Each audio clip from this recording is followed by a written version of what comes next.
ঈদের প্রধান জামাতের জন্য প্রস্তুত জাতীয় ঈদগাহ। এবার যেখানে একসাথে নামাজ আদায় করতে পারবে ৩৫,০০০ মুসল্লি। রোববার সকালে সার্বিক নিরাপত্তা ব্যবস্থা দেখতে ঈদগাহ প্রাঙ্গণে যান ডিএমপি কমিশনার।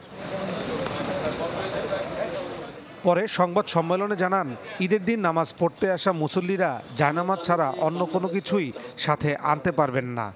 এখানে যেহেতু মহামান্য রাষ্ট্রপতি নামাজ পড়বেন এবং অন্যান্য বিশিষ্ট ব্যক্তিবর্গ থাকবেন, কূটনৈতিক পরিষদের সদস্যবর্গ থাকবেন, সেজন্য এখানে ৫ স্তরের নিরাপত্তা বলয় তৈরি করা হয়েছে।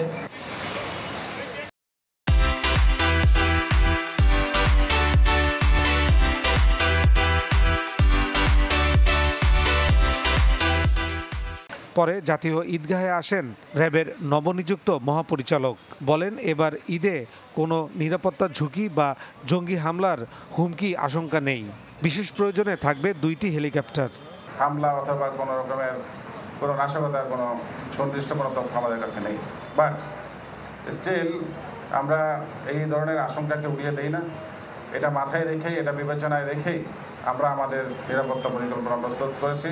জাতীয় ঈদগাহে ঈদের প্রধান জামাত শুরু হবে সকাল 8টায়।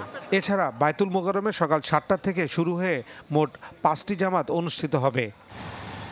এদিকে আবহাওয়া অধিদপ্তর জানিয়েছে, ঈদের দিন ঢাকার আকাশ মেঘাচ্ছন্ন থাকবে।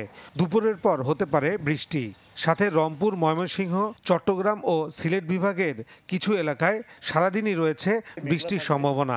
ঢাকাতে যেটা হচ্ছে সারাদিনই মেঘলা থাকার সম্ভাবনা বেশি, হয়তো সকালের দিকে ওই রকম বৃষ্টির সম্ভাবনা নেই।